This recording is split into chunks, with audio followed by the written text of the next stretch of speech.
Vamos, ya estamos con criterios de trastorno de estrés postraumático. Que no me confunda yo aquí, pero vamos, estoy casi segura de que sí.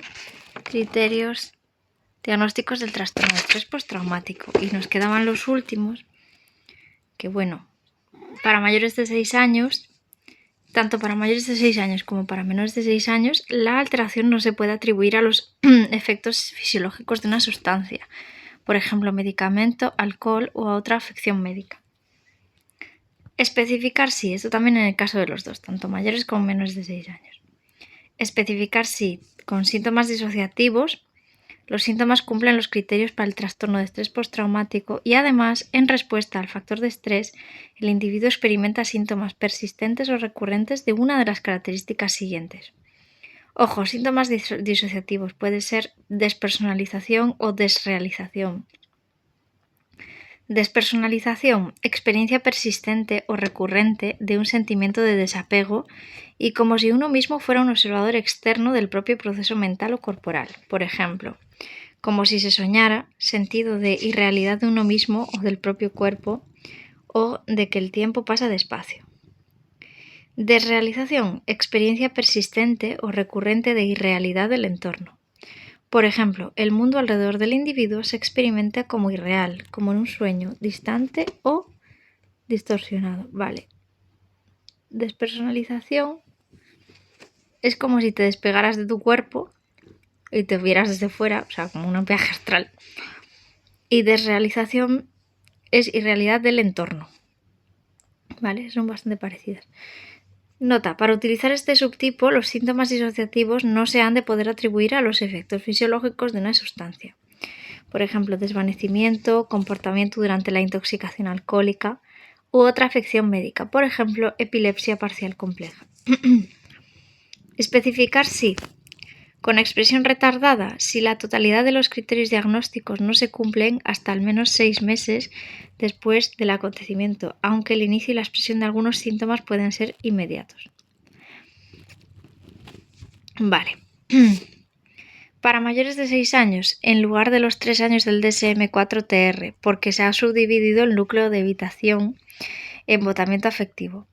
Los aspectos nucleares de este cuadro clínico son 4. 1. La reexperimentación de la agresión o experiencia en forma de pesadillas, imágenes y recuerdos repetitivos e involuntarios, flashbacks. 2. La evitación conductual y cognitiva de lugares o recuerdos asociados al hecho. 3. Las alteraciones cognitivas y los cambios en el estado de ánimo. 4. Las respuestas de hiperactivación en forma de dificultades de concentración, irritabilidad, problemas para dormir y como nueva aportación del DSM-5, conducta autodestructiva o temeraria. En niños menores de 6 años, en lugar de los 4 núcleos sintomáticos necesarios, se requiere, en menores de 6 años, se requiere la presencia de la reexperimentación de la vivencia traumática, la hiperactivación y al menos algún síntoma relacionado con las conductas de evitación o con alteraciones emocionales y sociales. La evolución espontánea del trastorno de estrés postraumático es muy variable. La cantidad y el tipo de síntomas pueden oscilar con el tiempo. La duración de los síntomas varía de unas personas a otras. En unos casos, hasta el 50% de los síntomas desaparecen en los 3 primeros meses. En otros pueden prolongarse o reaparecer meses o años después del suceso. Es importante diferenciar entre sí algunos de los síntomas del trastorno de estrés postraumático, por ejemplo, distinguir entre pensamientos invasivos y flashbacks, porque los pensamientos invasivos son recuerdos muy vívidos y recurrentes de lo sucedido antes y durante el suceso. Un flashback, sin embargo, supone revivir el acontecimiento con pensamientos de imágenes, personas, luces, sonidos, olores, etc., como si estuviese ocurriendo en ese momento. Vale, seguimos. A ver. Es lo que experimenta la persona con trastorno de estrés postraumático. Como que vale, se refiere al flashback, vale. La intensidad de la vivencia y su carácter impredecible generan sensación de terror. Flashback, reexperimentación intensa y repetida de hechos amenazantes, sucedidos con anterioridad, que acuden a la mente bajo la forma de secuencias de pensamientos o imágenes. La amnesia disociativa consiste en la imposibilidad o dificultad de recordar información relacionada con el acontecimiento negativo y que no puede ser atribuida a las leyes naturales del olvido. Este tipo de amnesia puede explicarse por sentimientos de vergüenza, rabia o culpa, así como por la tendencia a olvidar lo desagradable. Impide la expresión emocional del suceso, evita el apoyo social, bloquea la reevaluación cognitiva y facilita conductas de evitación. En estas personas puede haber reacciones paradójicas. Hipermnesia, persistencia de los recuerdos dolorosos, pesadillas, vivencias invasivas. O por el contrario, amnesia total o parcial, recuerdos inconexos, incompletos, fragmentados y erráticos, lagunas de memoria, olvido total de la experiencia. Ojo con esto, en trastorno de estrés postraumático puede haber hipermnesia o amnesia, un poco de todo.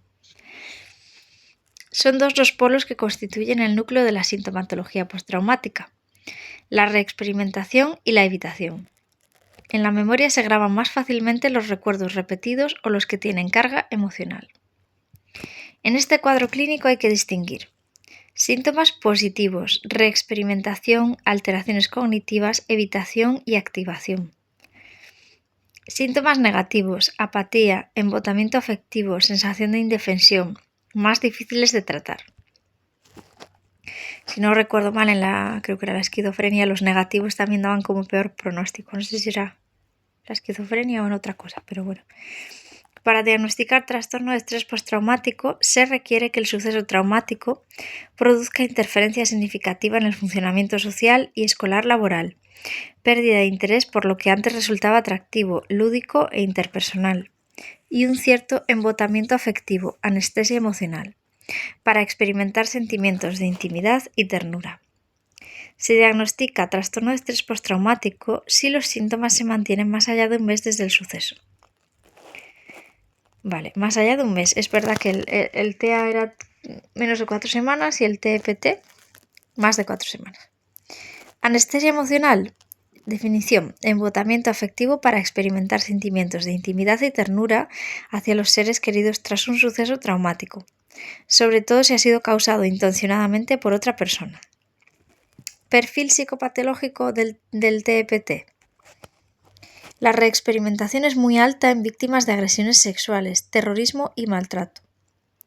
La evitación es muy marcada en todas las categorías de pacientes, excepto en el caso de los accidentados, que presentan muchos síntomas de sobresalto. La hiperactivación y los cambios en el estado de ánimo afectan a todas las víctimas. B. Evolución temporal de los síntomas. Las reacciones inmediatas: malestar emocional generalizado, aislamiento, pérdida de apetito, insomnio, tienden a remitir a las pocas semanas. Las víctimas pueden experimentar ansiedad y depresión, con pérdida de autoestima y cierta desconfianza en los recursos propios. Los sentimientos de culpa pueden derivar de atribuir lo ocurrido a errores cometidos por propia víctima, sesgo, de creer que se han omitido las conductas adecuadas, e incluso del hecho de sobrevivir ante una desgracia colectiva como un atentado o una catástrofe natural, la culpa del superviviente. Esta autoinculpación daña la autoestima de los pacientes y dificulta la readaptación. Todo ello puede llevar a una reducción de la actividad social y lúdica y, en último término, a una disminución de la capacidad para disfrutar. A medio y largo plazo pueden aparecer, aunque no siempre, ciertos trastornos de conducta, irritabilidad, dependencia emocional, actitud victimista, pasividad e incluso mayor tendencia a la introversión y al embotamiento afectivo que enturbia las relaciones. Puede haber una cierta tendencia a la desconexión entre el relato del suceso y la vivencia emocional. La irritabilidad es resultado de una baja tolerancia a la frustración y puede traducirse en reacciones agresivas, normalmente dirigidas a los más próximos, familiares o hacia sí mismos, en forma de ideas de suicidio, abuso de alcohol o adopción de conductas de riesgo. A largo plazo, el TEPT puede producir una transformación persistente de la personalidad de la víctima, muy resistente al tratamiento. El trauma, tras meses o años, puede manifestarse de forma enmascarada, de manera que el cuadro clínico puede mostrarse como una depresión, alteraciones del sueño, consumo de alcohol, distanciamiento social. Epidemiología. Tasa de prevalencia oscila entre 0,5% y 3,5% de adultos, según el DSM-5. El TEPT puede estar presente en el 15 a 30% de quienes sufren un suceso traumático, con incidencia más baja en supervivientes de una catástrofe o accidente y más alta en víctimas de hechos violentos. Esto lo he visto en pregunta de examen. Puede estar presente en el 15 a 30% de quienes sufren un suceso traumático. Las tasas más elevadas de este trastorno se han descrito entre víctimas de violencia o agresiones sexuales, que puede alcanzar el 50 o 70%, del 50 al 70%, vaya. Es más frecuente y grave en mujeres, sobre todo en agresión sexual o muerte violenta de un hijo. En varones se da con menos frecuencia, fundamentalmente en abuso sexual infantil, violencia y en menor medida accidentes de tráfico. La tasa de prevalencia del TEPT en adolescentes está entre 1,6 y 9,2%, mucho más frecuente en mujeres que en hombres. En población infantil entre el 1 y el 10%, dependiendo del tipo de suceso, del momento de la evaluación y del método de diagnóstico. Los sucesos traumáticos relacionados con mayor prevalencia de TEPT en niños son el haber presenciado el asesinato de uno de sus padres, el secuestro, los abusos o agresiones sexuales, el maltrato físico y el abandono. Tipos de TEPT. El trastorno de estrés postraumático se puede manifestar de formas diversas, según momento de aparición, sintomatología o complejidad y resistencia al tratamiento. Modalidades del TEPT. Presentación diferida del trastorno, expresión retardada en DSM-5. Aún habiéndose iniciado con algunos síntomas desde el momento del suceso, solo reúne todos los criterios diagnósticos tiempo después, al menos 6 meses de haber ocurrido el acontecimiento. Si bien los síntomas de este cuadro clínico, especialmente la evitación, parecen estar presentes desde el principio de forma atenuada, algunas situaciones nuevas, por ejemplo, primera relación de pareja, algunos estresores, por ejemplo, divorcio, o las vicisitudes del envejecimiento, por ejemplo, jubilación, abandono del hogar por parte de los hijos, pueden actuar como sucesos desencadenantes que reactivan el TEPT latente. En otros casos, esta presentación diferida puede tratarse de un síndrome subclínico que se identifica de forma tardía. Vale, a ver. Según el DSM-5, se debe especificar si el TEPT viene acompañado de forma persistente de síntomas disociativos, de una sensación de distancia y de extrañeza respecto a uno mismo, como en un sueño fuera del cuerpo, o de una sensación de irrealidad en otro mundo. Otra modalidad de presentación no descrita en el DSM-5 es el TEPT complejo, asociado a sintomatología más grave y variada y a comorbilidad con otros trastornos, depresión, alcoholismo o trastorno de personalidad. Ojo, que este complejo no sale en el DSM-5. Esta variante es más frecuente en situaciones de aislamiento social o en personas que han sufrido exposición precoz en la infancia a la violencia o una revictimización prolongada, como ocurre en víctimas de abuso sexual infantil, de violencia de pareja o de secuestros prolongados. La presencia del trauma a edad temprana interrumpe el normal desarrollo del sentido de uno mismo y de los otros. Debido a que el daño fue infligido por figuras de apego, padres, hermanos, parientes cercanos, estas personas pueden sentir que hay algo intrínsecamente malo en ellas y que no se puede confiar en nadie. La situación más compleja si el suceso es muy grave o prolongado en el tiempo, si sucede a una edad temprana, si es causado por un padre, madre u otro cuidador, si la víctima está aislada o se mantiene todavía en contacto con el abusador, lo que contribuye a amenazar la seguridad de la víctima. Bueno, aquí tenemos un cuadro sobre el TEPT complejo. Vale, TEPT, reexperimentación, evitación y amenazas percibidas.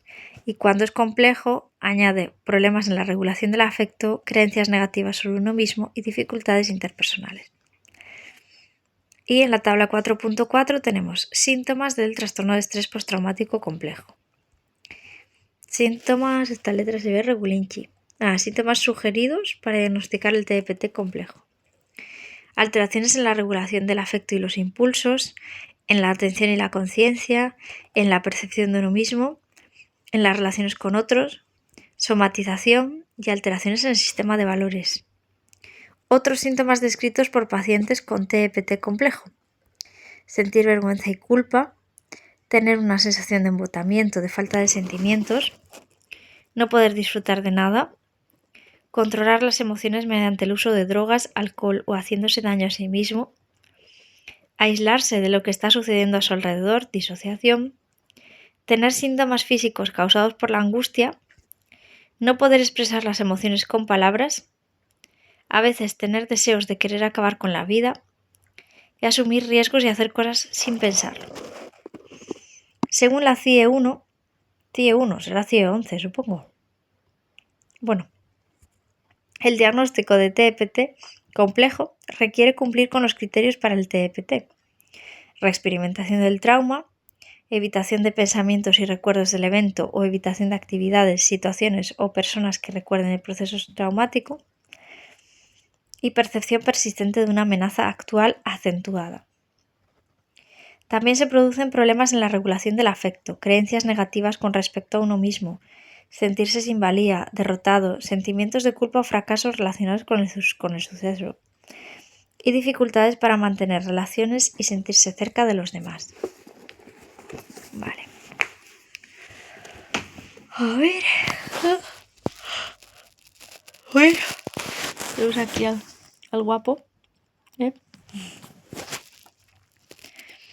Trastorno de estrés postraumático complejo, aquí ya como definición.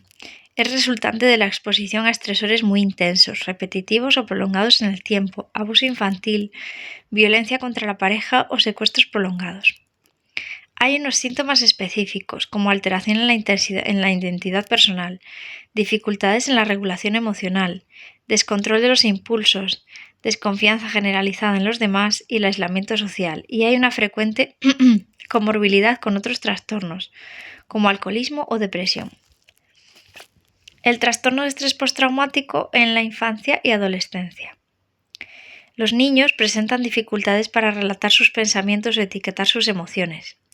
Tienden a expresarse a través de sus comportamientos. Los más pequeños muestran su dolor de una forma más global que los adultos, con conductas de retraimiento y pérdida de los aprendizajes y hábitos adquiridos. También se puede manifestar ansiedad de separación, lo que provoca una dependencia exagerada.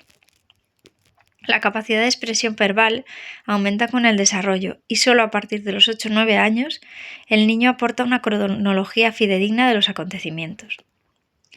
En la infancia, los síntomas experimentados son muy variables: alteraciones del sueño, cambios en hábitos de alimentación, irritabilidad, miedos, culpa y vergüenza, sobresaltos, disminución de autoestima, y reflejan un grado intenso de malestar emocional y de dificultad de adaptación. El trauma se puede expresar también en forma de síntomas físicos: náuseas, molestias en el estómago, dolores de cabeza, o comportamientos regresivos en cuanto al lenguaje, la autonomía personal o el control de esfínteres. Puede manifestarse de forma distinta en función del sexo.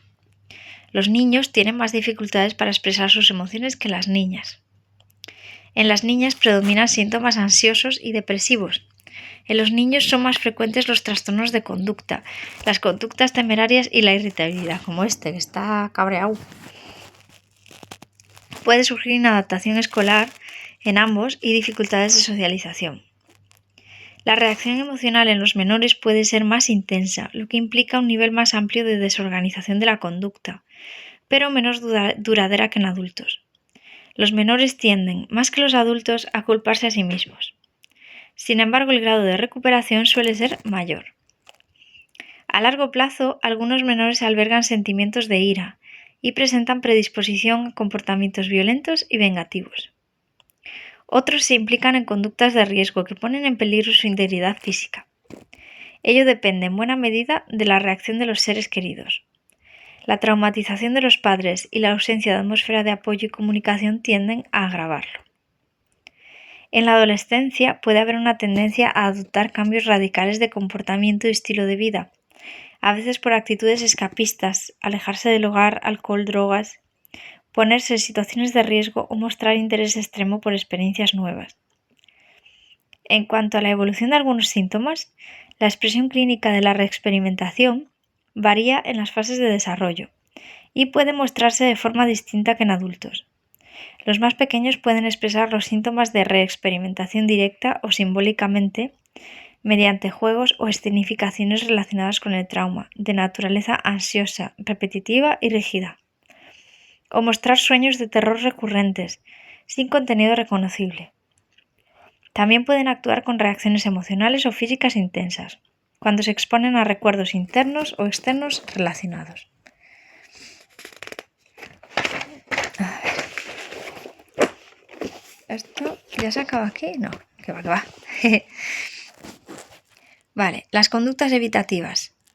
En preescolares, implicación escasa en actividades escolares. En niños mayores, reducida participación en conductas exploratorias o juegos. En adolescentes, una restricción de nuevas oportunidades. Los adolescentes pueden ver resentida su autoestima, considerarse poco atractivos y limitar sus aspiraciones. Síntomas de hiperactivación. Alteraciones del sueño, elevada irritabilidad, rabietas, constante estado de alerta, dificultades de concentración e incremento exagerado en los niveles de actividad. El TEPT en la vida adulta como consecuencia de sucesos traumáticos en la infancia. Las repercusiones psicopatológicas en la vida adulta de un trauma en la infancia no se dan en todas las víctimas, aproximadamente en un 20%. En el caso de que ocurran, las alteraciones psicopatológicas varían de unas personas a otras y no se pueden establecer en función del tipo de suceso. Los tipos de victimización infantil generan en la vida adulta alteraciones emocionales poco predecibles. No se puede, por ejemplo, vincular la bulimia o el trastorno múltiple de personalidad a abuso sexual en la infancia, más allá de ciertos casos clínicos aislados. Todo acontecimiento traumático genera una cicatriz psicológica que puede o no reabrirse en la vida adulta, según las circunstancias. La mayor vulnerabilidad de un adulto a trastornos mentales depende de la frecuencia, magnitud o diversidad de los sucesos sufridos, polivictimización, así como de la inestabilidad emocional previa. Desde el punto de vista del trauma en sí mismo, lo que predice una peor evolución a largo plazo es la duración prolongada de la exposición a los estímulos traumáticos, revictimización continuada, una alta intensidad de los síntomas experimentados por el niño y la presencia de una disociación peritraumática, es decir, síntomas disociativos, amnesia psicógena, en las horas y días posteriores al suceso. La victimización infantil es un factor de riesgo de desarrollo psicopatológico adulto, pero el impacto a largo plazo puede ser pequeño si la víctima no cuenta con otras adversidades. Los problemas de una víctima en la vida adulta, depresión, ansiedad, alcohol, surgen en el contexto de la vulnerabilidad, pero provocados por circunstancias próximas en el tiempo. Conflictos de pareja, laborales, sociales. Vale. Comorbilidad y diagnóstico diferencial. Comorbilidad muy alta, hasta un 80% según DSM-5. Ojo, TEPT o trastorno de estrés postraumático, comorbilidad muy alta, hasta un 80%. Puede ser fruto de la imprecisión de los límites con otras entidades nosológicas, así como de la definición misma del trastorno. Respecto a las relaciones fronterizas con otros cuadros, el TEPT tiene comorbilidad con categorías psicopatológicas diversas: depresión, abuso de sustancias, conductas antisociales y trastorno del control de impulsos. Puede manifestarse inicialmente en forma insidiosa, con síntomas de ansiedad, después con depresión y más tarde conductas antisociales y abuso de alcohol. En adultos, alta comorbilidad con la depresión, trastorno de ansiedad generalizada, fobia social y el trastorno obsesivo-compulsivo. En hombres son más frecuentes las adicciones y trastornos de conducta. En infancia y adolescencia, más habitual la comorbilidad con la ansiedad de separación y con el trastorno oposicionista desafiante. En niños menores de 6 se observa alta comorbilidad con trastorno obsesivo-compulsivo, con ansiedad de separación, con trastorno de déficit de atención e hiperactividad y con depresión. Vale, en niños, ¿qué ponía? ¿Mayores o menores de 6? En menores de 6, vale. TOC, separación, TDAH y depresión. Infancia y adolescencia, ansiedad de separación y oposicionista. Y adultos, depresión, ansiedad, fobia social y TOC. Vale. A ver. Y por último, en niños mayores de 6 se ha encontrado mayor comorbilidad con trastorno de ansiedad, trastorno déficit de atención y hiperactividad, trastorno psicótico breve y ideación suicida. Bueno, y aquí nos quedamos. Aquí tenemos a una muchacha trabajando. Y nada, para la siguiente seguimos con esto.